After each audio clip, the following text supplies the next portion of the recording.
ഇന്ന് വാവച്ചിക്ക് ഒരു സർപ്രൈസ് ഉണ്ട് കേട്ടോ. എന്താണെന്നല്ലേ ഇത് ഇപ്പം അറിയാൻ പറ്റും നിങ്ങൾക്ക്. വാവച്ചിയുടെ അപ്പ ദുബായിൽ തിരിച്ച് വന്നു കുറച്ച് നാളത്തേക്ക്. അപ്പോൾ വാവച്ചി ഭയങ്കര ഹാപ്പിയായി. ഇത് വാവച്ചിക്ക് സർപ്രൈസ് ആണ് കേട്ടോ. കാരണം ഞങ്ങൾ നേരത്തെ വാവച്ചിനോട് പറഞ്ഞില്ല. അപ്പോൾ വാവച്ചിയുടെ റിയാക്ഷൻ ഒന്ന് എടുക്കാൻ നോക്കിയിട്ടാണ് നമ്മൾ പറയാത്തത്. ഞാൻ ഓർത്തു നീ വണ്ടി തന്നെ ഇരിക്കുന്നു, നീ എന്നോട് ഇറങ്ങാനാ പറഞ്ഞേ. കാത്തിരിപ്പൊന്ന് കണ്ടു നോക്കൂ. ഷോക്കായിട്ടിരിക്കാം. ആച്ചി അപ്പൊ വരുന്ന കാര്യം അറിയാവോ? ഇല്ലല്ലോ.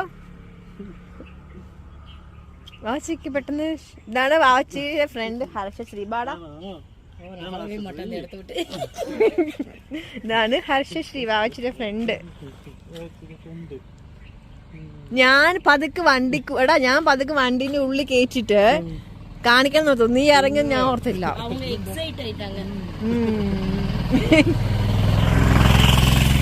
വാച്ചി എങ്ങനെയുണ്ട് അപ്പനെ കണ്ടിട്ട്? ഹാഷിനെ പരിചയപ്പെടുത്തി കൊടുക്ക. അപ്പയെന്ന് ഷോക്കായി പോയി.